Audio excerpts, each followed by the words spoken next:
बिस्मिल्लाहिर्रहमानिर्रहीम। अस्सलाम वालेकुम। उम्मीद है आप सब स्टूडेंट्स और दोस्त भाई खैरियत से होंगे। मैं वक़ास गफ़ारी आपसे मुखातिब हूँ। हम 8 क्लास की जनरल साइंस बुक पढ़ रहे हैं और मैं इस वक्त जनरल साइंस 8 क्लास की बुक की फ़र्स्ट चैप्टर और 8 पेज पे हूँ। ये वीडियो लेक्चर नंबर 3 है।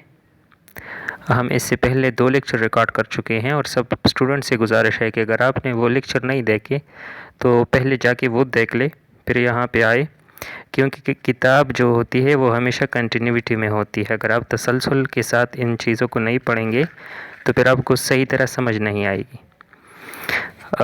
जो दोस्त नए आए हैं हमारे इस चैनल पे, उनसे रिक्वेस्ट है कि आप हमारी इस चैनल को सब्सक्राइब कर ले और बेल का आइकन दबाए ताकि तमाम नए आने वाले वीडियो लेक्चर आपको मिलते रहें।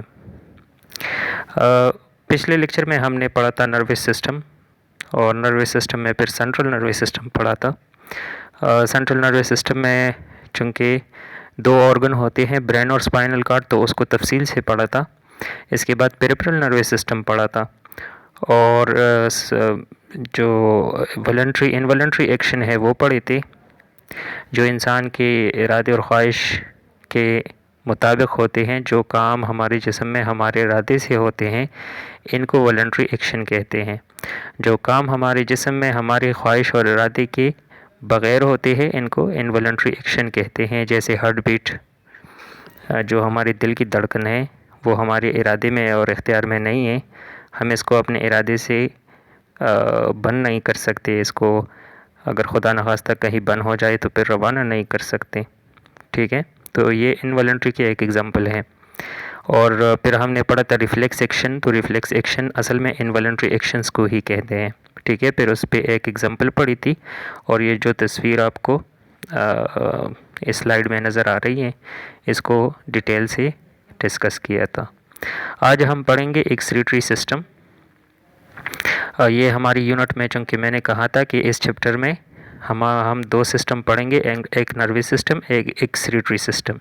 तो नर्वस सिस्टम को हमने काफ़ी डिटेल से पढ़ा, जिस पे पिछले 2 वीडियो लेक्चर है वो अगर आप दोनों तफसील से देखिए, पूरी देख ले, तो आपको नर्वस सिस्टम की सब कुछ डिटेल की समझ आ जाएगी और नर्वस सिस्टम पूरी तरह आपके जहन में बैठ जाएगा। आज हम एक्सक्रीटरी सिस्टम को पढ़ेंगे।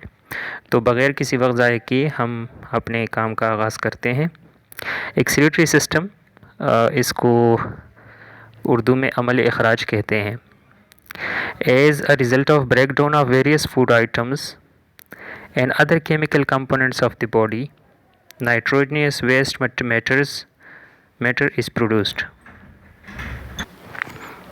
अच्छा, इसका मतलब है कि जब हमारे जिस्म में जब हम खाना खाते हैं तो हमारे खाना हम किस लिए खाते हैं? हम खाना इसलिए खाते हैं कि इससे हमारे जिस्म में मुख्तलिफ़ ताकतें और एनर्जी हमको मिलती है, जिससे हम रोज़मर्रा के काम करते हैं और हमारे जिस्म में उन काम करने की ताकत आती है। तो जब ये जो खुराक हम खाते हैं इसके ब्रेकडाउन का अमल होता है, इसको मतलब ये स्टमक में और जिस्म के हिस्सों में जब ये एनर्जी पहुंचाती है तो इसके लिए इसकी ब्रेकडाउन ज़रूरी है। तो जब ब्रेकडाउन का अमल होता है इस खुराक के, तो इससे कुछ फाजिल मादी भी हमारे वजूद में वो जन्म लेते हैं और पैदा होते हैं। मतलब हम जो खुराक खाते हैं तो उससे अच्छी चीज़ें जो है वो जिस्म ले लेता है, जो कि ताकत वग़ैरह जितनी ताकतें हैं वो ले लेता है जिस्म, और जितनी भी फाजिल मादे हैं वो भी बन जाते हैं। Which must be immediately remove from the body, जिसका जिस्म से अखराज और इसको जिस्म से निकालना बहुत ज़रूरी है, क्योंकि ये फाजिल मादे है। फाजिल मादों का मतलब जो कि हमारे जिस्म को नहीं चाहिए होता है। ठीक है, तो इसका अखराज हमारे जिस्म से बहुत ज़रूरी है ताकि हमारे जिस्म इससे पाक हो जाए। Waste products in body also include nitrogenous waste material. जो फाजिल मादों में नाइट्रोजनियस वेस्ट मटेरियल होते हैं एंड अदर साल्ट्स, मतलब जो फाजिल मादे हैं तो वो तो होते हैं, लेकिन इसमें कुछ साल्ट्स भी हैं, कुछ नमकियात होते हैं जिसकी हमारे जिस्म को जितनी ज़रूरत होती है वो ले लेता है, लेकिन जो ज़ायद होता है नमकियात, साल्ट्स वग़ैरह, उसका हमारे जिस्म से इखराज बहुत ज़रूरी होता है। तो मतलब फाजिल मादों में नमकियात भी शामिल है, वो ज़ायद नमकियात जिसका हमारे जिस्म को ज़रूरत नहीं होती। हमारे जिस्म अपनी ज़रूरत के मुताबिक अपने नमकियात उनसे खुराक से ले लेते हैं, और जो ज़ायद होती है उसको फिर जिस्म से बिल्कुल फाजिल मादों की तरह ही निकालता है। Accumulation of waste material in body is dangerous. अगर ये फाजिल मादे हमारे जिस्म में रह गए तो ये बहुत ख़तरनाक बात है। And therefore must be removed from the body, इसलिए इसको जिस्म से ज़रूर इसका इखराज होना चाहिए। ये सिंपल बातें हैं, मेरे ख़्याल में इसमें एक्सप्लेनेशन की ज़रूरत कोई नहीं है और ये आसानी से समझ में आ जाती है। The removal of nitrogenous waste material from the body is called excretion. इन फाजिल मादों के जिस्म से इखराज को एक्सक्रीशन कहते हैं, अमल इखराज कहते हैं। इन फाजिल मादों के जिस्म से इखराज को एक्सक्रीशन यानी अमल इखराज कहते हैं। Nitrogenous material, extra water and salt are removed by the excretory system. ये जो अमल इखराज है एक्सक्रीटरी सिस्टम, ये हमारे जिस्म से फाजिल मादों को और एक्स्ट्रा साल्ट्स जो कि ज़ायद नमकियात है और एक्स्ट्रा वाटर जो कि ज़ायद पानी है, जितना पानी हम पीते हैं उससे जितना जिस्म को चाहिए होता है वो ले लेता है, बाकी इसका जिस्म से इखराज करता है। ठीक है, तो ये 3 चीज़ें हैं जो कि फाजिल मादों के डिफिनीशन में आते हैं और इसका जिस्म से इखराज बहुत ज़रूरी हो जाता है। और जिस निज़ाम के तहत ये फाजिल मादे हमारे जिस्म से निकलते हैं, इखराज होता है, इसको एक्सक्रीटरी सिस्टम कहते हैं। Some extra salt are also removed through skin during perspiration. कुछ फाजिल मादे हमारे जिस्म के स्किन से, जो कि चमड़ा होता है, उससे भी इसका इखराज होता है। ठीक है, जैसे पसीना हो गया, ये जो पसीना हमसे निकलता है हमारे जिस्म से, तो असल में ये उसमें वो ज़ायद साल्ट्स होते हैं, वो ज़ायद नमकियात होते हैं जो कि हमारे जिस्म अपने आप से इखराज करती हैं और पसीने की शक्ल में करती हैं चमड़े के ज़रिए। Human excretory system consist of 1 pair of kidney and associated structure. इंसान का एक्सक्रीटरी सिस्टम 2 गुर्दों पर मुश्तमिल है। पेयर ऑफ किडनी का मतलब है गुर्दों का जोड़ा, यानी 2 गुर्दे, और उसके साथ एसोसिएटेड स्ट्रक्चर मतलब उसकी जितनी मशीनरी है ना वो साथ में होती है।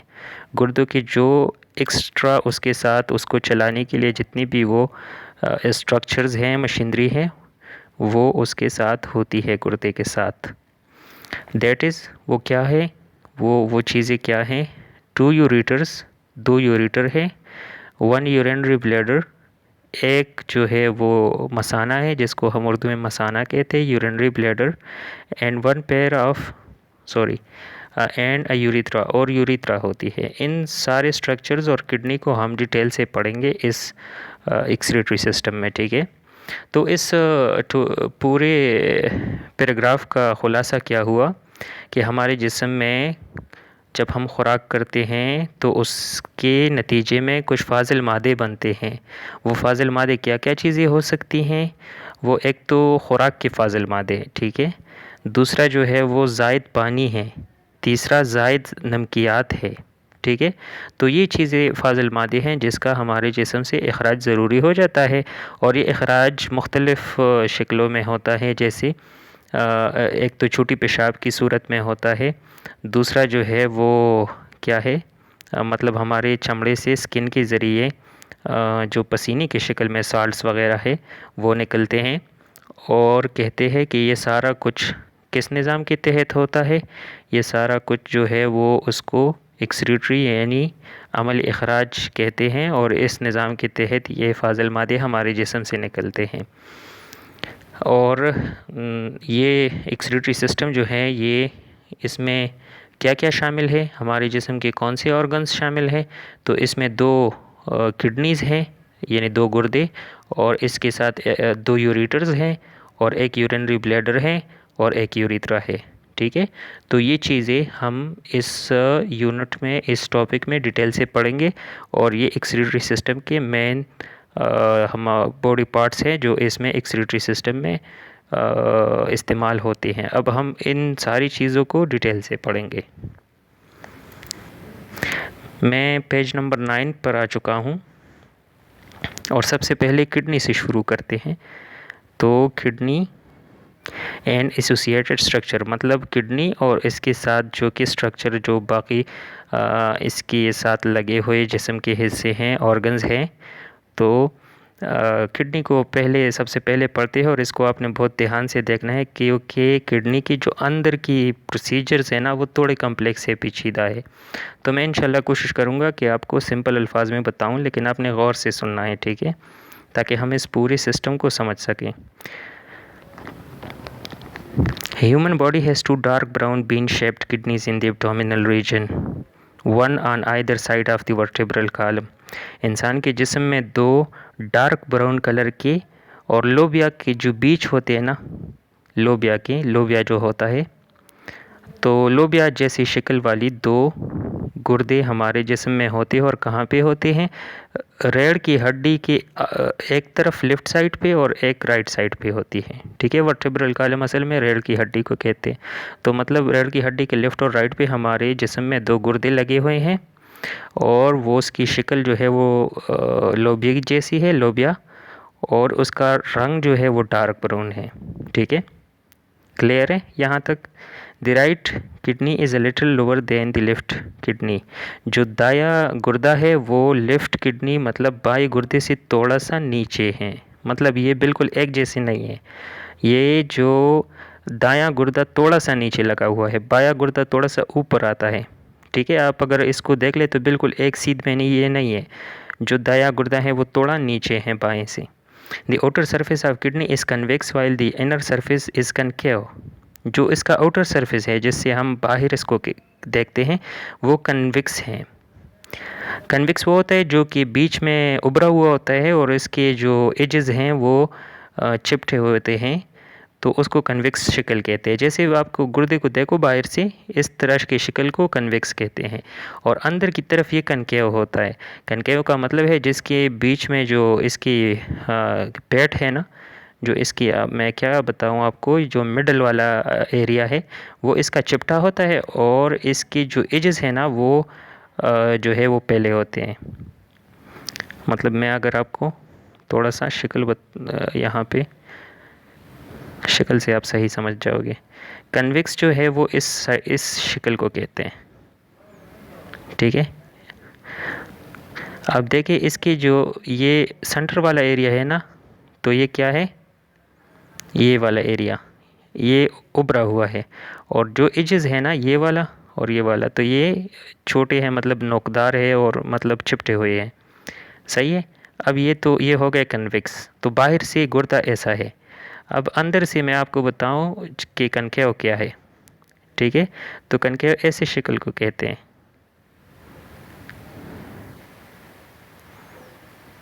सही है। ये अंदर से इस तरह अगर आप गुर्दे को अंदर से देखें तो आपको ये इस तरह नज़र आएगा। ये इसकी जो मिड पॉइंट है ना, जो बीच का मतलब एरिया है वो चिपटा होता है और इसके जो एजेस है ना तो वो उभरे हुए होते हैं, ठीक है। उसको कनकेव कहते हैं। तो अंदर से ये ऐसा है और बाहर से कन्वेक्स नज़र आता है। अच्छा, the following structure are attach with kidneys. अब किडनी के साथ ये नीचे जो आपको अभी ये स्ट्रक्चर्स बताएंगे, जिस्म के हिस्से बताएंगे, ऑर्गन्स बताएंगे, तो ये चीज़ें गुर्दे से लगे हुए होते हैं। उसमें अब मैंने आपको पहले ही भी बताया उसमें क्या है। उसमें दो यूरेटर है, एक मसाना है जिसको ब्लैडर कहते हैं और एक यूरिथ्रा है। A tube which rise from each kidney and enters the urinary bladder is called ureter. वो पाइप जो कि किडनी से निकलता है और कहाँ पे जाता है? यूरिनरी ब्लैडर में जाता है, मतलब मसाने में जाता है, उसको यूरेटर कहते हैं, सही है। और it transport urine from kidney to urinary bladder. इसका काम क्या है यूरेटर का? कि ये किडनी से जो गुर्दा है उससे जो है ये यूरिन है, पेशाब है, छोटी पेशाब, वो उसको कहाँ पे लाता है? ये मसाने में लाता है, यूरिनरी ब्लैडर में। मतलब गुर्दे से दो पाइप निकलते हैं, उसको यूरेटर कहते हैं। वो यूरेटर आके मसाने में लगे होते हैं, तो गुर्दे से पेशाब इन यूरेटर के ज़रिए मसाने में आते हैं। ठीक है। Urinary bladder is a मसलर sac which collect urine from both ureters। Urinary bladder जो है, जो कि मसाना है, वो एक ओज़लाती सेक कहते हैं, एक बूरी को, एक तैली को, जो तैली होते हैं ना, शापर जिसको आप शापर आम उर्दू में शापर कहते हैं, एक तैली, इस तरह की तैली नुमा चीज़ है मसाना। और उसमें क्या है, यूरिन जो है वो कलेक्ट होती है, जो कि पेशाब वो वहाँ पे जमा होती है, स्टोर होती है। और कहाँ से आती है, किडनी से पेशाब आती है। किसके ज़रिए आती है, यूरेटर के ज़रिए आती है। A fine tube through which urine is release from urinary bladder to outside is called urethra. और फिर एक नाली उससे निकलती है, जिसको जहाँ से यूरिन जो है उसका जिस्म से बाहर अखराज हो जाता है, और इसको क्या कहते हैं, यूरेथ्रा कहते हैं। अब यूरेथ्रा को मैं ऐसे अल्फाज में आपको बता देता हूँ कि यूरेथ्रा इस पूरी सिस्टम का वो हिस्सा है जो कि आपको नज़र आता है। ठीक है। मैं कुछ ज़्यादा नहीं कहूँगा क्योंकि टॉपिक हसास है। मैं सिर्फ इतना कहूँ कि यूरेथ्रा जिस्म का वो हिस्सा है जो कि आपको नज़र आता है, और जब आप उसके ज़रिए इंसान अपने जिस्म से छोटी पेशाब को खारिज करता है।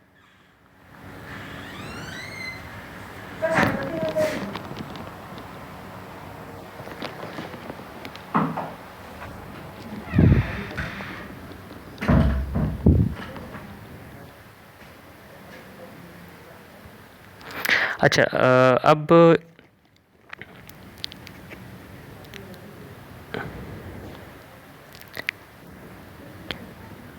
Internal structure of kidney. अच्छा, इसकी समझ आ गई? आप थोड़ा सा इस शक्ल को देख लें। ये शक्ल आप देख, इसको इससे पूरी ये स्ट्रक्चर आपको समझ आ जाएगी। मैं थोड़ा सा पेन उठा लूँ। अच्छा, ये अब देख ले, यहाँ पे ये रीनल वीन है, और ये जो है, ये जो रग, ये दो रगें हैं, एक को रीनल आर्टरी कहते हैं, एक को रीनल वीन कहते हैं। रीनल आर्टरी वो होती है जिससे इंसान के दिल से खून आता है जिस्म के ऑर्गन को, और रीनल वीन वो होती है जिससे फिर ऑर्गन से वापस दिल में खून जाता है।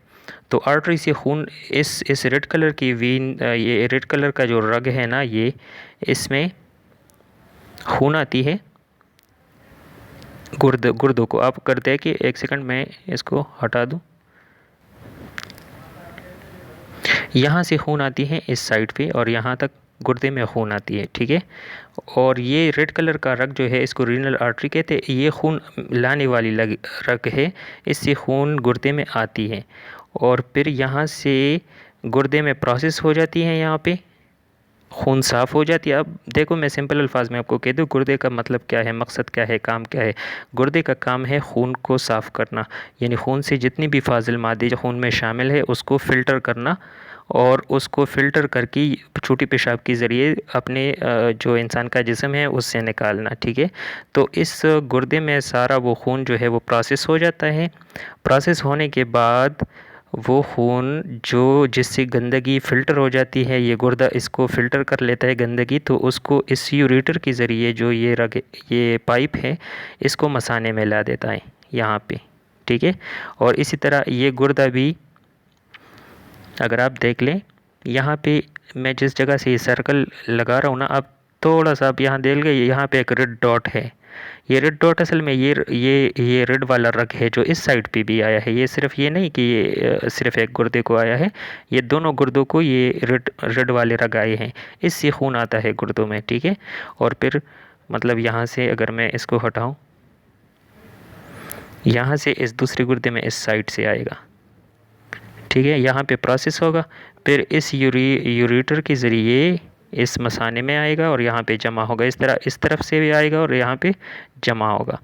फिर इस यूरिनरी ब्लैडर में जमा होता रहता है जहाँ तक इसकी कैपेसिटी है। जब ये मतलब भर जाए ना, यूरिनरी ब्लैडर मसाना भर जाए, तो फिर इसको क्या करता है जिस्म यूरेथ्रा के ज़रिए जिस्म से बाहर निकाल लेता है यहाँ से।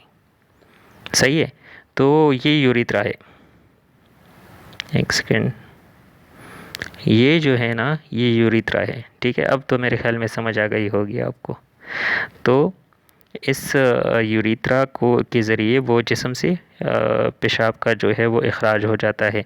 अच्छा, इस गुर्दे में जब खून से वो फाजिल मादे इससे निकल जाते हैं तो फिर वो खून तो साफ़ हो जाता है। अब खून जो साफ़ हो जाता है तो वो इस ब्लू कलर वाले रग में वापस चला जाता है, ठीक है। यहाँ से जो गंदगी है और जो फाजिल मादे हैं वो इस साइड पे मसाने में आते हैं, और इसी गुर्दे से जो खून साफ़ हुआ होता है वो इस ब्लू लाइन के ज़रिए वापस चला जाता है, ठीक है। तो अब जिस्म यहाँ से जो निकलेगा खून वो बिल्कुल साफ़ होगा, और यहाँ से जो इसमें सारा ये रेड कलर का जो रग है इसको आर्टरी कहते हैं, रीनल आर्टरी। इसमें जितना भी खून आएगा वो क्या होगा, गंदा होगा। क्यों आता है खून गुर्दों में, ताकि साफ़ हो जाए, और जब साफ़ हो जाता है तो इस ब्लू कलर वाली लाइन ये रग पे वो निकल जाता है, और जो इसके फाजिल मादे हैं तो वो इस यूरेटर के ज़रिए मसाने में आ जाते हैं, ठीक है, और मसाने से यूरिथ्रा के ज़रिए बाहर निकल जाते हैं। सही है।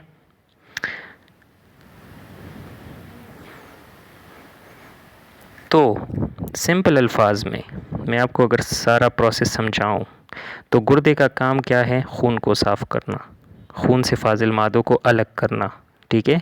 और फिर गुर्दे में जब खून आता है तो वहाँ पे प्रोसेस हो जाता है। अब प्रोसेस को भी पढ़ेंगे कि कैसे प्रोसेस होता है, ये कैसे खून साफ़ होता है, गंदगी कैसे इससे फ़िल्टर होती है। तो जब खून साफ़ हो जाता है तो साफ़ खून जो है वो इस ब्लू वाली वीन में जो जिसको रीनल वीन कहते हैं उसमें वापस निकल जाता है गुर्दों से, और जो गंदगी है तो वो इस यूरेटर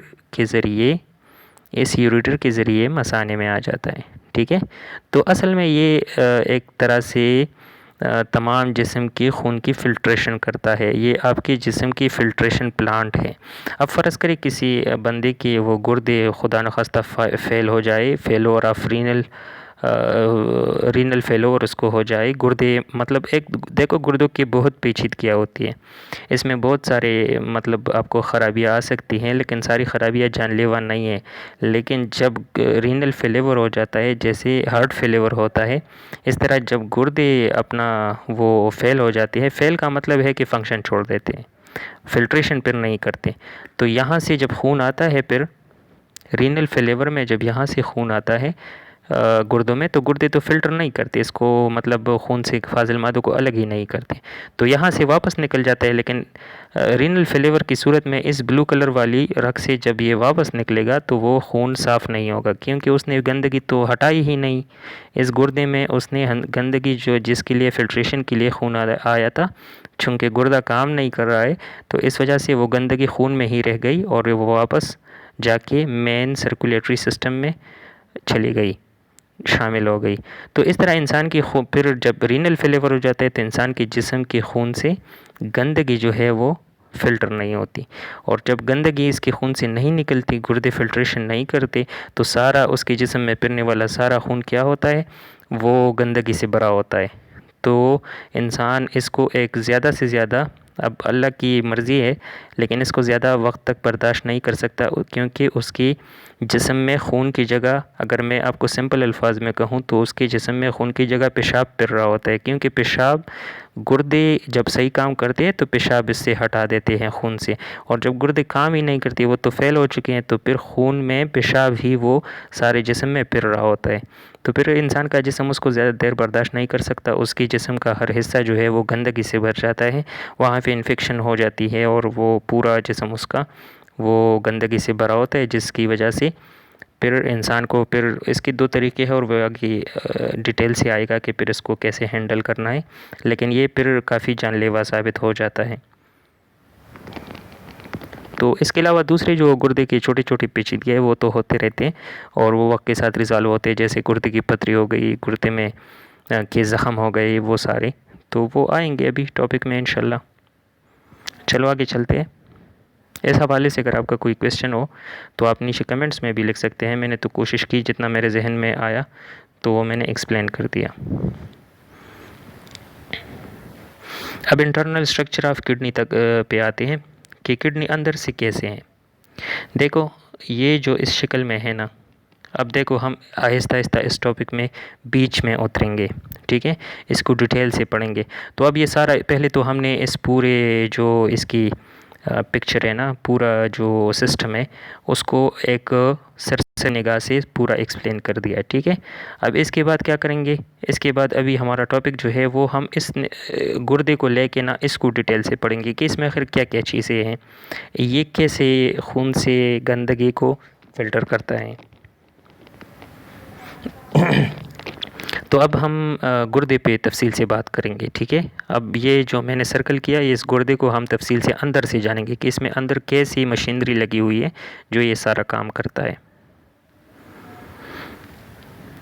मेरे फ़ोन थोड़ा सा मेरा मसला कर रहा है, पता नहीं कभी कभी हैंग हो जाता है। हाँ, internal structure of kidney, kidney मतलब गुर्दे की अंदरूनी साख्त कैसी है, ये गुर्दा कैसे बना है, इसमें क्या क्या पार्ट्स है इसके। तो अब ये थोड़ा सा हम अभी तक तो ये मतलब समझ में आ रहा है, लेकिन अगर आपने गौर से मेरी बातें सुनी होंगी तो आगे फिर समझ आएगा। तो अभी भी आपने गौर से सुनना है, क्योंकि फिर इसमें मज़ीद पेचीदगी अभी आएगी, वो थोड़ा मुश्किल है। अगर आप गौर से नहीं सुनेंगे तो फिर आपको समझ नहीं आएगी। इंटरनल स्ट्रक्चर ऑफ किडनी मतलब किडनी की अंदरूनी साख कैसी है। Internally each kidney is divide into 3 region. गुर्दा अंदरूनी तौर पे 3 हिस्सों में मुश्तमिल होता है, ठीक है। वो कौन से हिस्से हैं, renal cortex, renal medulla and renal pelvis. इनके ये नाम आपने याद रखने हैं, ताकि ये नाम आपसे आपके जहन से न निकले तो आपको फिर आसानी रहेगी।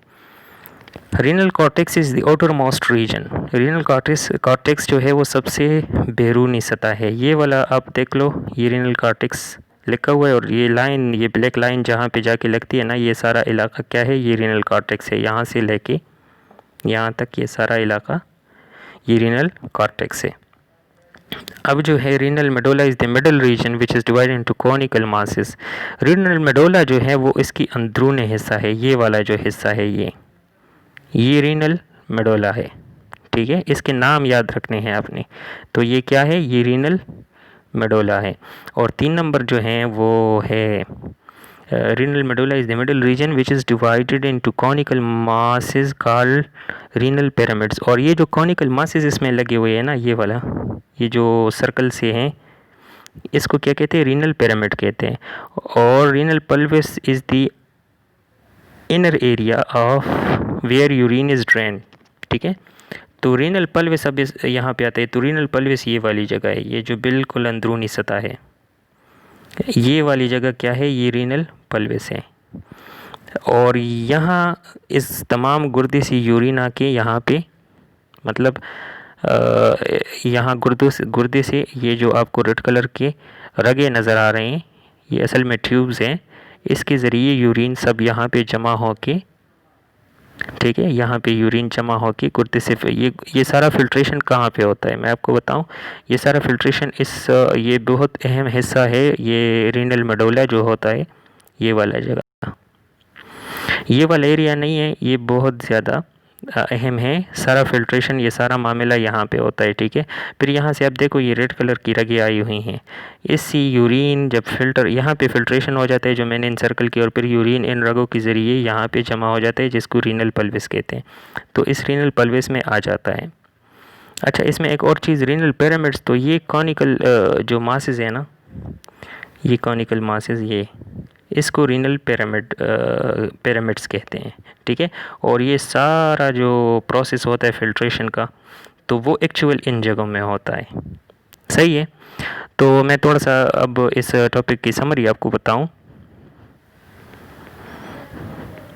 कि हमारा गुर्दा जो है वो अंदरूनी तौर पे मतलब इसकी मशीनरी कैसी है, ये 3 हिस्सों पर मुश्तमिल है। एक को रीनल कॉर्टेक्स कहते हैं, ये रीनल कॉर्टेक्स बिल्कुल ये वाली जगह है, सही है। और दूसरी को फिर क्या कहते हैं, रीनल मेडोला कहते हैं। रीनल मेडोला ये जगह जो है ना, ये असल में सारा फिल्ट्रेशन इन कॉनिकल पिरामिड्स जो हैं इसमें होता है। तो रीनल मेडोला इस जगह को कहते हैं। और फिर है, और इस रीनल मेडोला में ये कॉनिकल जो शिकलें हैं, स्ट्रक्चर्स हैं, इसको क्या कहते हैं? रीनल पिरामिड कहते हैं। सही है। अच्छा, और तीसरी जगह क्या है? तीसरा हिस्सा वो रीनल पल्विस है, वो ये वाली जगह है। सही है। तो मतलब ये 3 हिस्से हैं गुर्दे के, और मैंने आपको बताया कि ये सारा जो फिल्ट्रेशन है ना वो असल में इस रीनल पिरामिड्स में होता है। सही है। ये जो रीनल मेडुला में अंदर हैं, ये छोटे छोटे, इसको रीनल पिरामिड्स कहते हैं। ये सारा फिल्ट्रेशन ये करते हैं और फिर ये रेड रगों के ज़रिए यहाँ पे रीनल पल्विस में आते हैं और यहाँ से इन रगों के ज़रिए बाहर जाता है। सही है। फिर आप अगर उस बड़ी पिक्चर में आप देख लें यहाँ पे, तो आप गुर्दे को देख ले, इसको 2 रगें आई हुई, एक रेड कलर का मैंने कहा था इस पे खून आता है इससे, और एक ब्लू कलर का, इससे वापस साफ़ खून जाता है। जब आता है तो वो गंदा खून आता है ये रेड वाली रगों में, और जब जाता है वीन्स में, रीनल वीन्स में, तो वो साफ़ खून जाता है ब्लू वाली रगों में। इस ब्लू रगों को रीनल वीन कहते हैं, रेड को रीनल आर्टरी कहते हैं। तो अब आप अगर देखें यहाँ पे, तो यहाँ पे इस रेड वाली जो रगें हैं ना, इसमें क्या आता है? इसमें उसको यहाँ गुर्दे में गंदा खून आ जाता है।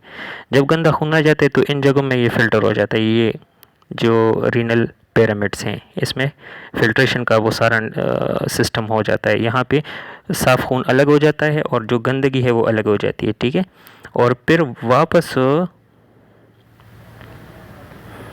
जब वापस जाता है तो यहाँ पे ये गंदगी जब आ जाती है तो वो फिर जब वापस जाता है, जो साफ़ खून होता है, तो वो यहाँ इस ब्लू वाली रगों के ज़रिए इंसान के जिस्म से वापस निकल जाता है। इंसान के जिस्म से निकलता नहीं है, बल्कि इंसान के जिस्म की जितनी भी वो दौरान खून है, वो जितनी भी सर्कुलेटरी सिस्टम है, मतलब उसमें शामिल हो जाता है। फिर दिल को जाता है, दिल इसको वापस पंप करके तो सारे जिस्म के हिस्सों को वो पहुंचा देता है। सही है। अच्छा, तो ये तो हो गया गुर्दे से निकलने वाला साफ़ खून जो कि ब्लू रग में आता है। मैं एक दफ़ा फिर से आपको बताऊं, थोड़ा सा ये मैं, क्योंकि इसका समझना बहुत ज़रूरी है। देखो, खून सबसे पहले इन रगों में आ जाता है इंसान की किडनी में। सही है। किडनी में इस यहाँ पे जो रीनल पिरामिड्स लगे होते हैं, इसमें क्या हो जाता है? इसमें वो फिल्ट्रेशन का अमल हो जाता है। साफ़ खून अलग और गंदगी अलग। जो गंदगी है ना, वो इस यूरेटर के ज़रिए इंसान के गुर्दे से निकलता है, और जो साफ़ खून है ना, मैं थोड़ा सा पेन को बदलूँ शायद फिर आपको समझ आए। सॉरी।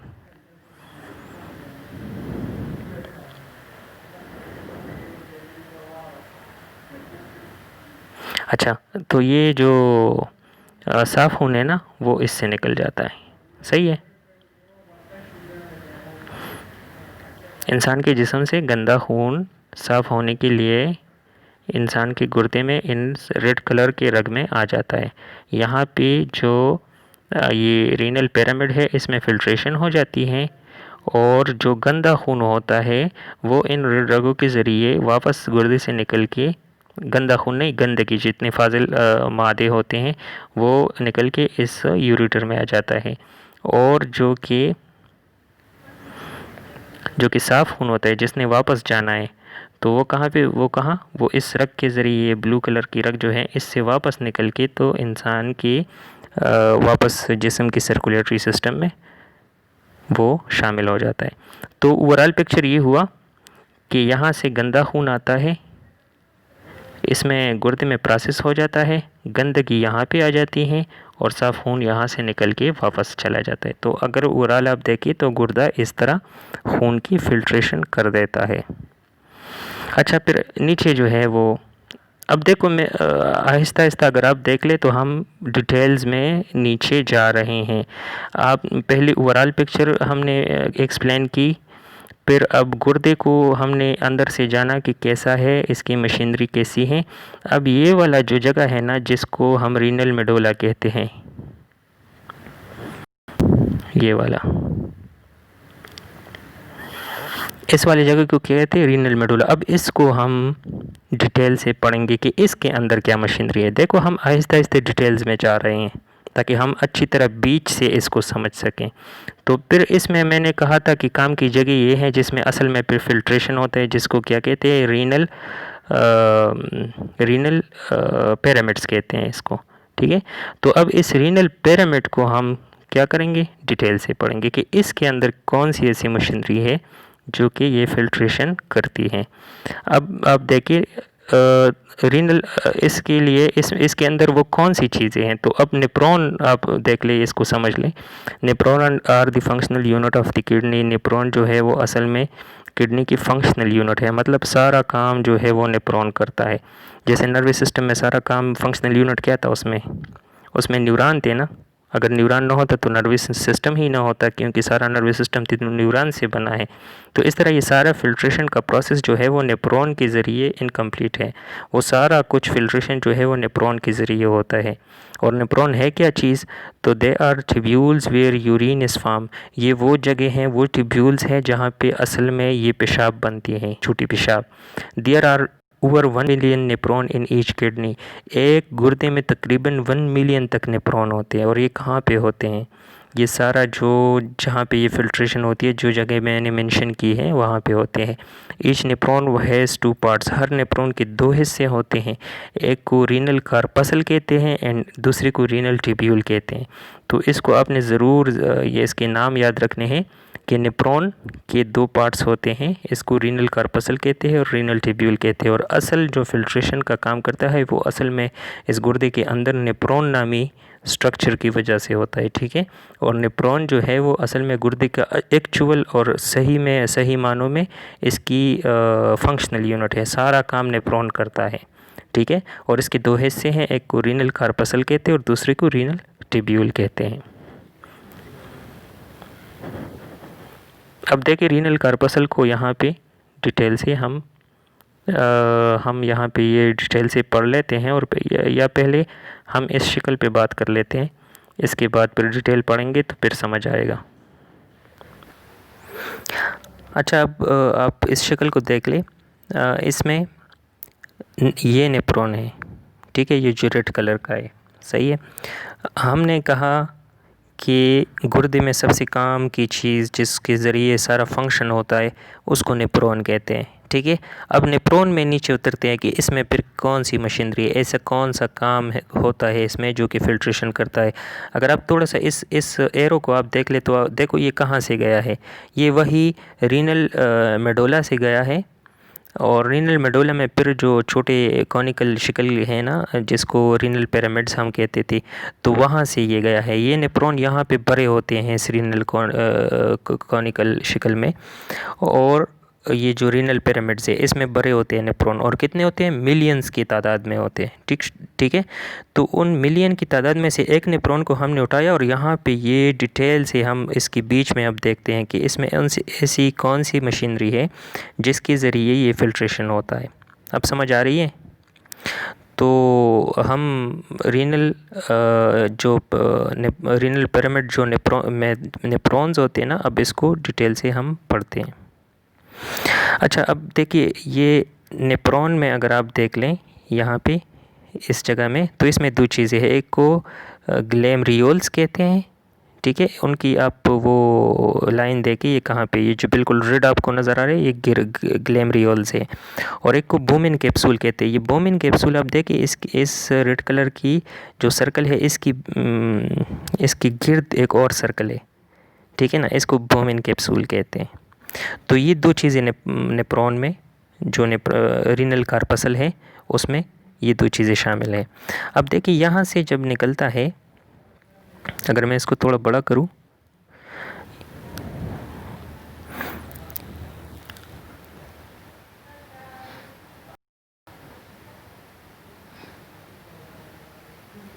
ठीक है। अच्छा, अगर मैं थोड़ा सा इसको बड़ा करूँ तो आप देखो अब ये सही नज़र आ रही है। एक को क्या कहते हैं, एक को ग्लैमरियोल्स कहते हैं। ये जो रेड कलर का है इसको ग्लैमरियोल्स कहते हैं। और ये इसके बीच आप देखो एक नाली सी है ये सर्कल में, इसको बोमिन कैप्सूल कहते हैं, सही है। पहले इन चीज़ों की जगहों के नाम आप देख लो, तो नीचे फिर टॉपिक में पढ़ेंगे कि ये क्या क्या काम करते हैं और कैसा होता है। अच्छा,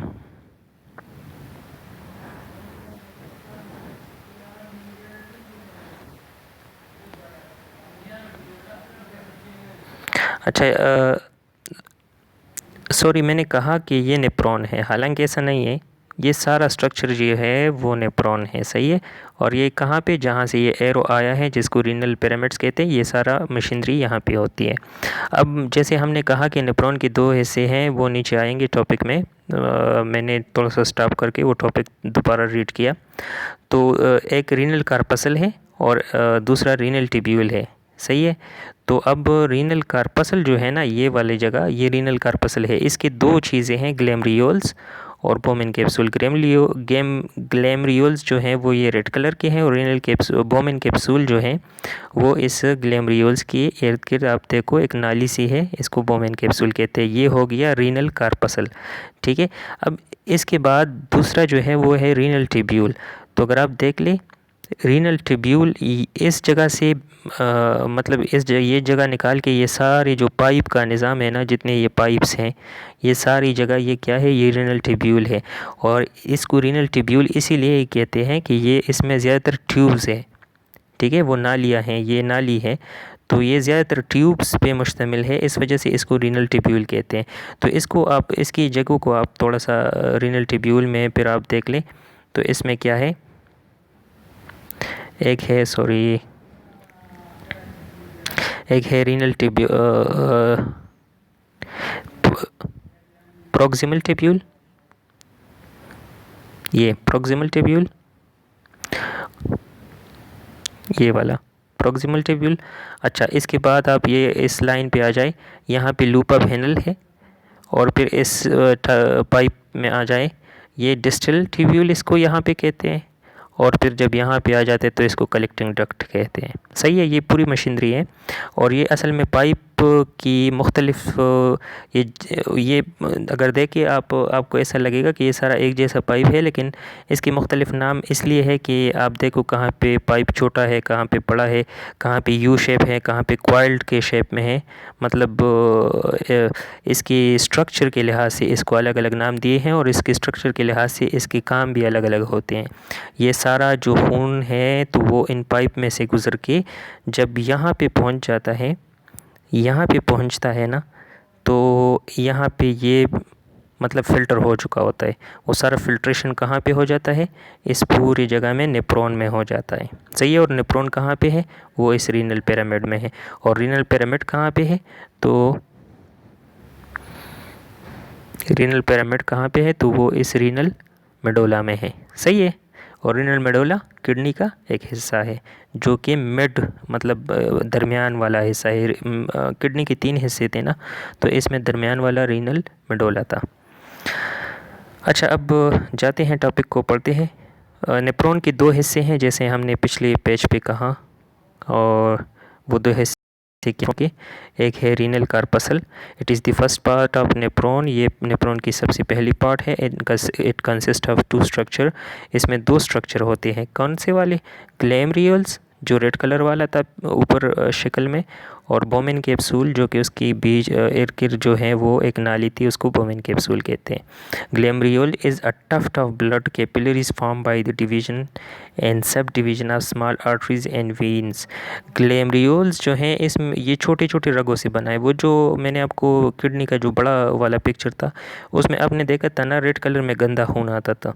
तो जब गंदा खून आता है, तो गंदा खून जब रीनल मेडोला में पहुंचता है, तो रीनल मेडोला के अंदर रीनल पिरामिड में पहुंचता है, और रीनल पिरामिड में जब नेफ्रॉन में आता है ना, तो ये बिल्कुल जो बारीक रगे हैं उस शक्ल में हो जाते हैं, क्योंकि नेफ्रॉन तो छोटे से छोटा बिलियंस ऑफ नेफ्रॉन्स है किडनी में। तो आप सोचो ये माइक्रोस्कोपिक हैं, आम आंख से आप इसको देख भी नहीं सकते। तो ये इतनी बारीक रगे वहाँ पे बन जाती हैं। मैं एक दफ़ा शक्ल में आपको बताऊं, यही वाली जगह नहीं है इसमें। सबसे पहले आप देखो इसके रेड कलर की ये रगे यहाँ पे दी हुई है। ये जब आते हैं तो ये तो बड़ा करके आपको पिक्चर दिखा रहे हैं। आप सोचो कि ये सारा स्ट्रक्चर बिल्कुल माइक्रोस्कोप पे नज़र आता है। तो ये रगे कितनी छोटी होगी, ठीक है। तो ये छोटी छोटी रगे यहाँ से जब खून आता है यहाँ इस रेड कलर में, तो ये यहाँ पे जब आता है तो इसकी सारी ये सिस्टम यहाँ पे आपको बड़ा करके दिखाया गया है। तो ये रेड कलर की रगे यहाँ पे पहुँच के जो कि गंदा खून लाती है, तो यहाँ पे ये बहुत बारीक होती हैं। कहाँ पे, ये ग्लैमरियोल्स में, ठीक है। ये बिल्कुल नज़र ही नहीं आती, माइक्रोस्कोपिक चीज़ें हैं। तो इसलिए कहते हैं ग्लेमरियोल्स जो है वो, इसलिए कहते हैं कि ग्लेमरियोल्स जो है वो छोटी छोटी बारीक रगों से क्या होता है, बड़ा होता है। अच्छा, फिर इसके बाद है Bowman capsule is a cup shape structure enclose glomeruli. Bowman capsule इसके इर्द गिर्द वो नाली जैसी जगह है और वो उसने ग्लेमरियोल्स को घेरा होता है। तो फिर ये खून जो है वो इस ग्लेमरियोल से, खून जो है इस ग्लेमरियोल से फिर कहाँ पे आता है, बोमेन कैप्सूल में आता है। अगर मैं यहाँ पे दिखाऊं तो इस जो ये रेड कलर के हैं, सॉरी, ये रेड कलर बोमेन कैप्सूल से फिर ये खून कहाँ पे आता है, इसकी बीच जो ये बोमेन सॉरी ग्लेमरियोल से जो बीच इर्द गिर्द वो बोमेन कैप्सूल है ना, उसमें आ जाता है।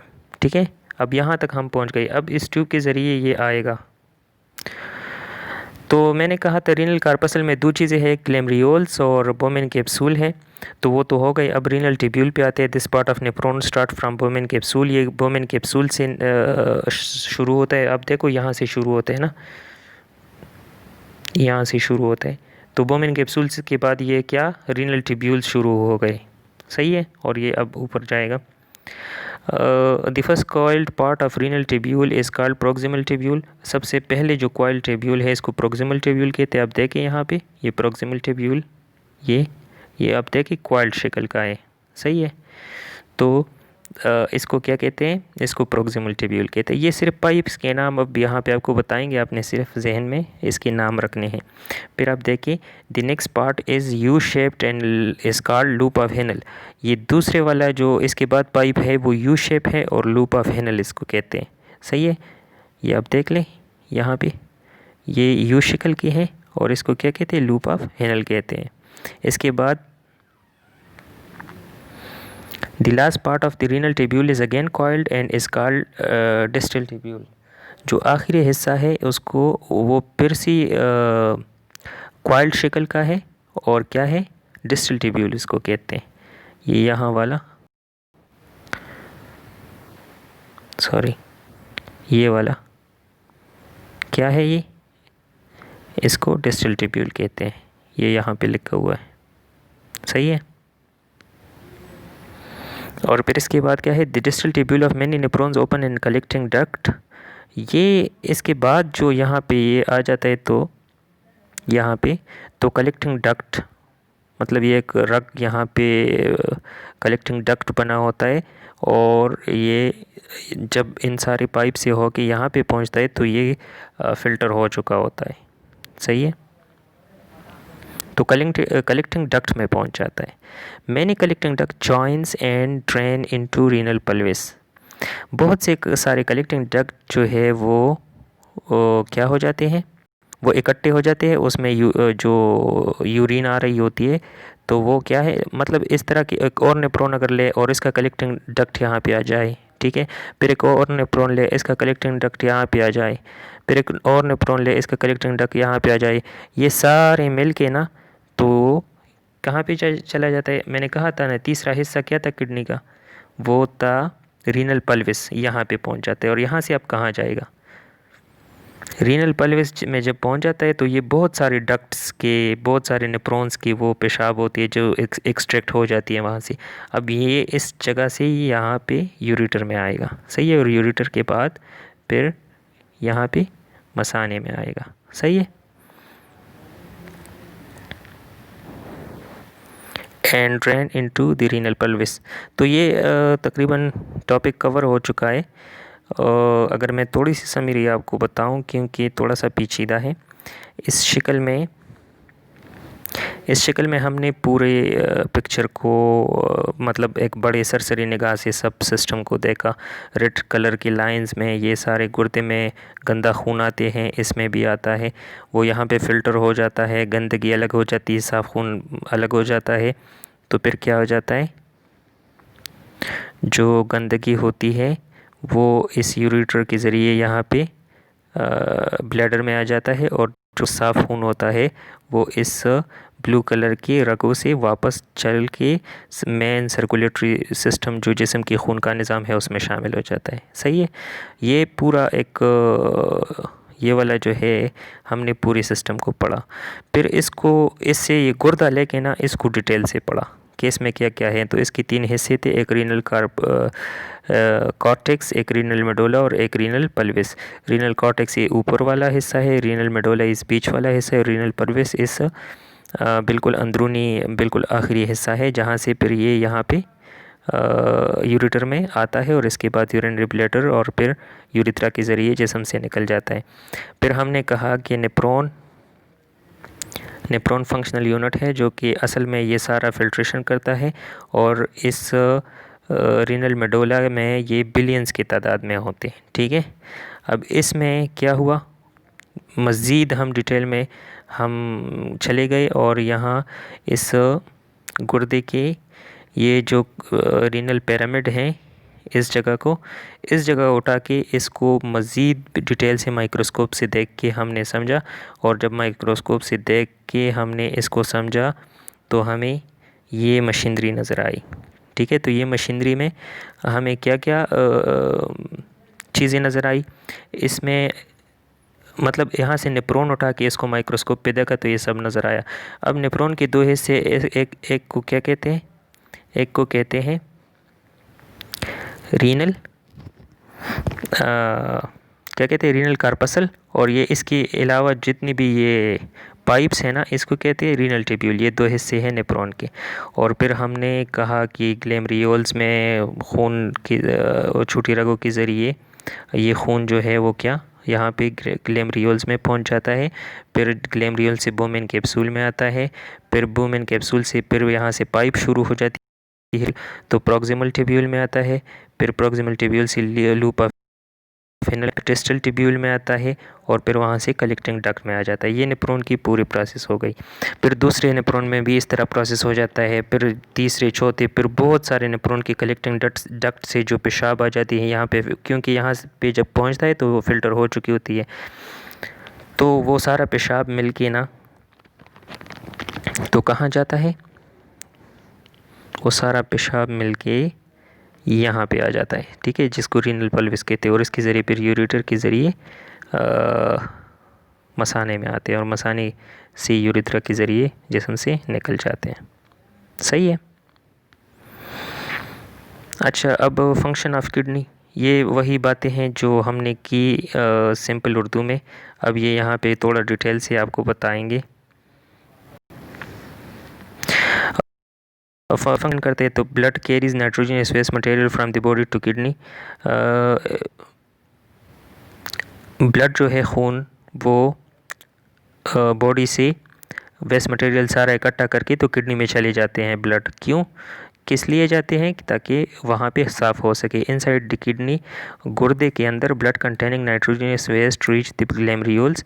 गुर्दे के अंदर ये खून जो गंदा होती है ग्लेमरियोल्स में पहुँच जाता है। नेफ्रॉन में जो अंदर ग्लेमरियोल्स था ना, रीनल कार्पसल में ग्लेमरियोल्स था, वहाँ में पहुँच जाता है। Here most of the water and waste material are filtered from the body into the Bowman capsule. यहाँ वो जगह है, ये वो जगह है जहाँ पे फाजिल मादे और ज़ायद पानी जो है वो बोमेन कैप्सूल में फ़िल्टर हो जाता है। The blood after losing waste material is collected in arterioles. वो ब्लड जो कि उससे फाजिल मादे निकल जाते हैं, सही है, और वो साफ़ हो जाते हैं तो वो आर्ट्रियोल्स छोटी रगों में आ जाते हैं, which ultimately form renal artery, जो कि रीनल आर्टरी में आते हैं। The clean blood is brought back to the main circulatory system. जो साफ़ खून होता है वो वापस सर्कुलेटरी सिस्टम में आ जाता है, खून में मतलब इंसान के जिस्म के खून के निज़ाम में शामिल हो जाता है, क्योंकि अब वो साफ़ हो चुका होता है। This filtrate which moves into the renal tubule of nephron also contain some useful substances. लेकिन इसमें जो कुछ यूज़फुल सब्सटेंसेस होते हैं जो ताकतें होती हैं during its passage towards the collecting duct. जब ये कलेक्टिंग डक्ट तक आती है 99% of the filtrate containing useful substances is absorbed into the blood in capillaries around the renal. तो इसमें से 99% जो अच्छी चीज़ें हैं, जो ताकतें हैं, वो इससे एब्जॉर्ब्ड हो चुकी होती है, वो जिस्म ले चुकी होती है। मतलब मैंने आपको कहा था ना, जब रीनल ये क्या ये जो डक्ट है, कलेक्टिंग डक्ट जो होता है, जब इसमें पहुंचता है तो ये तकरीबन साफ़ हो चुका होता है, खून अलग हो चुकी होती है, फाजिल मादे अलग हो चुके होते हैं, ठीक है। During the absorption more waste material are absorb from body, blood capillaries into the renal tubule filtrate, now the filtrate in renal tubule is called urine. अब रीनल ट्यूब्यूल में जो चीज़ मौजूद है इसको क्या कहते हैं? इसको पेशाब कहते हैं, क्योंकि ये वो फाजिल मादे हैं जो कि गुर्दे से अलग होके वो रीनल मेडोला में अलग होके जिसको रीनल पिरामिड कहते हैं, जहाँ पे नेप्रोन होते हैं, नेप्रोन ने इसको फ़िल्टर करके तो वो सारी पाइप से गुज़र के फिर कहाँ पे आ गया? फिर कलेक्टिंग डक्ट में आ गया, और कलेक्टिंग डक्ट ने इसको कहाँ पे भेजा? कलेक्टिंग डक्ट ने इसको रीनल ट्यूब्यूल कहाँ पे भेजा? रीनल पल्विस में भेजा, और रीनल पल्विस से फिर कहाँ जाएगा? फिर जाएगा यूरिनरी ब्लैडर में, यूरिनरी ब्लैडर से फिर मसाने से फिर यूरिथ्रा के ज़रिए जिस्म से बाहर निकल जाएगा। अच्छा, which moves into the collecting duct and then into pelvis, renal pelvis. बस ये सारा किस्सा मैंने खूब इसको एक्सप्लेन किया वहाँ सिंपल उर्दू में, तो इस वजह से मैंने जल्दी इसको पढ़ लिया, क्योंकि सारा प्रोसेस हम वहाँ पे डिटेल से हम एक्सप्लेन कर चुके हैं, ठीक है। अच्छा, अब आप देख लें, ये थोड़ा सा इस पे नज़र डालें, ये वाला कि an average composition of normal human urine in grams per 100 centimetre cube is approximately as follows, कि तकरीबन इंसान के जिस्म में जो आम नॉर्मल इंसान होता है ना, उसकी यूरिन में क्या चीज़ें होती है। तो इसमें 96% वाटर होता, ग्राम 96 ग्राम वाटर होता है, 2 ग्राम जो है यूरिया इसमें होता है, 1.8 ग्राम जो है वो साल्ट्स होते हैं इसमें, और 2 ग्राम जो है वो अदर नाइट्रोजनस गैस, मतलब अदर इंसान के जिस्म के फाजिल मादे होते हैं, ठीक है। तो ये खून इन चीज़ों से सॉरी ये जो पेशाब है यूरिन, तो इसमें ये चीज़ें होती है, 96% ये वाटर पर मुश्तमिल होता है। अच्छा, फिर अब नीचे एक्टिविटी है, इसमें कहते हैं कि आप जाके एक बकरी की गुर्दे बाज़ार से, गुर्दा जो होता है वो बाज़ार से ख़रीदे, और फिर इसको आप असिस्ट कर ले, उसको देख ले, इसको काट ले, इसके अंदर मशीनरी जितनी होती है वो सारा उसमें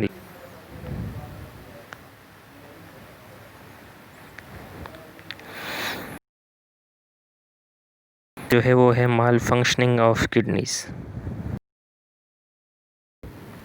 मतलब गुर्दे की जो किडनी की बीमारियां है, ख़राबियाँ है, इसमें क्या क्या मसले आते हैं वो है, ठीक है।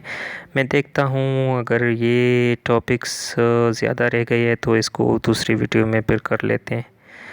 ये हैं, एक ये पेज है और एक, अच्छा ये बहुत मतलब अहम है, और इस पे काफ़ी होनी चाहिए। ये जो अब हम कहते हैं कि गुर्दे की जो बीमारियां है और इसके इलाज क्या है, इससे कैसे बचना है, तो इसमें बातें बहुत ज़्यादा है, ठीक है। तो इसको फिर तफसील से मेरे ख्याल में दूसरी वीडियो में फिर हम इसको रिकॉर्ड कर लेते हैं, और फिर उस वीडियो में साथ में ये एक्सरसाइज भी कोशिश करते हैं कि ये कर ले। अगर मैं यहाँ तो मेरे पास कोई सिस्टम नहीं है इसको करने का, लेकिन मैं इसको एक्सप्लेन कर लूँगा आपको कि एक एक पढ़ेंगे और फिर ख़ुद का टेस्ट लेंगे, तो इससे फिर हमें पता चलेगा कि हमने जो पढ़ा उस वो कितना इफ़ेक्टिव होता, हमने कुछ सीखा या नहीं सीखा, ठीक है। तो ऐसा करते हैं कि ये 2 topics mall functioning of kidney रह गया, फंक्शनल किडनीज़ जो गुर्दे की ख़राबियाँ है वो रह गई, और रीनल फेलिवर यहाँ पे हैं वो रह गया, और इसके अलावा इसके जो इलाज हैं जितने हम इसको फिर कंट्रोल कैसे करेंगे, क्या करेंगे, वो सारे, तो ये टॉपिक्स और इसके साथ एक्सरसाइज वीडियो में हम इसको एक्सप्लेन करेंगे। ये तकरीबन 1 घंटे का लेक्चर हो गया, तो अब अगर मैं इसको बहुत लंबा हो जाएगा, ठीक है। तो इंशाल्लाह इसको हम नेक्स्ट वीडियो लेक्चर में इसको तफसील से पढ़ेंगे, और ये बहुत इंटरेस्टिंग है, ये बहुत मालूमाती हैं, इसमें बहुत सी बातें हैं जो कि हर इंसान को मतलब कोर्स से अलग हो के हर इंसान को ये समझनी चाहिए, क्योंकि उसकी अपनी ज़िंदगी के लिए वो बहुत ज़्यादा अहम होंगे, ठीक है। तो हमारा अगला जो वीडियो लेक्चर है वो बहुत अहम होगा, क्योंकि कोर्स से हटकर इंसान के जिस्म में गुर्दे को कैसे बचाना है हम, क्योंकि गुर्दा देखो एक ऐसी चीज़ है कि इसका नेमुल बदल नहीं है, ठीक है। इसको ये एक दफ़ा ख़राब हो जाए ना, तो अगर फेलिवर की तरफ चला जाए तो फिर इसको कंट्रोल करना तकरीबन नामुमकिन है। और फिर इसको आप ऐसा कर सकते हैं कि मरीज़ को सिर्फ इतना कर सकते हैं कि इसकी ज़िंदगी को चंद दिन बढ़ा सकते हैं अगर अल्लाह ने चाहा, लेकिन इसको आप बचा नहीं सकते। ठीक है, आप गुर्दे ट्रांसप्लांट कर लो, आप गुर्दा तब्दील कर लो, फिर भी नहीं हो सकता, क्योंकि उस 3-4 साल बाद इंसान का जो जिस्म है, कभी जल्दी कभी लेटर, वो इस गुर्दे को रिजेक्ट कर लेता है। ठीक है, जो नया गुर्दे इंसान को लग जाते हैं। और उसके अलावा और भी बहुत सारी पेचीदगियाँ है, लेकिन सिंपल वर्ड्स में जब रीनल फेलिवर हो जाता है, गुर्दे काम करना छोड़ते हैं ना, तो ये एक ऐसी चीज़ है जिसमें फिर मरीज़ को, पेशेंट को बचाना नामुमकिन हो जाता है। ठीक है, तो इस पे इंशाल्लाह काफ़ी डिटेल से बात करेंगे, लेकिन हर इंसान के जिस्म के लिए, मतलब हर इंसान को ये समझना चाहिए, क्योंकि उसकी ज़िंदगी, अपनी ज़िंदगी के लिए बहुत इम्पोर्टेंट टॉपिक होगा। तो अगर हम अपने गुर्दे का ख़याल रखेंगे और इसको कैसे बचाना है बीमारियों से, तो इंशाल्लाह इस पे नेक्स्ट वीडियो लेक्चर में तफसील से बात करेंगे। अभी आप से मैं इजाज़त लूँगा। आप अगर अभी तक हमारे इस चैनल को आपने सब्सक्राइब नहीं किया है तो इसको सब्सक्राइब कर लें, और इंशाल्लाह नेक्स्ट वीडियो लेक्चर में हम फिर इकट्ठे इस किडनी की पेचीदगी और बीमारियों पे बात करेंगे। उस वक्त तक मुझे आप दीजिए इजाज़त। अल्लाह आपको अपने हिफ्ज़ व अमान में रखे, और आपको अगर आपको किसी चीज़ की आपको समझ नहीं आई हो इस लेक्चर के दौरान, या कोई कन्फ्यूजन हो आपके जहन में, तो आप नीचे कमेंट बार में अपना क्वेश्चन लिख सकते हैं। मैं इंशाल्लाह कोशिश करूँगा कि आपको जवाब दे दूँ। इसके अलावा इस किताब के नोट्स जो मैंने ख़ुद लिखे हैं, अगर वो चाहिए तो नीचे अपने कमेंट में अपना व्हाट्सएप नंबर लिख लें, मैं आपको वहाँ से नंबर लेके ज़रूर इंशाल्लाह सेंड करूँगा। अपना ख़याल रखिए। इंशाल्लाह नेक्स्ट वीडियो लेक्चर में मिलते हैं। आपका बहुत शुक्रिया। अल्लाह हाफ़िज़।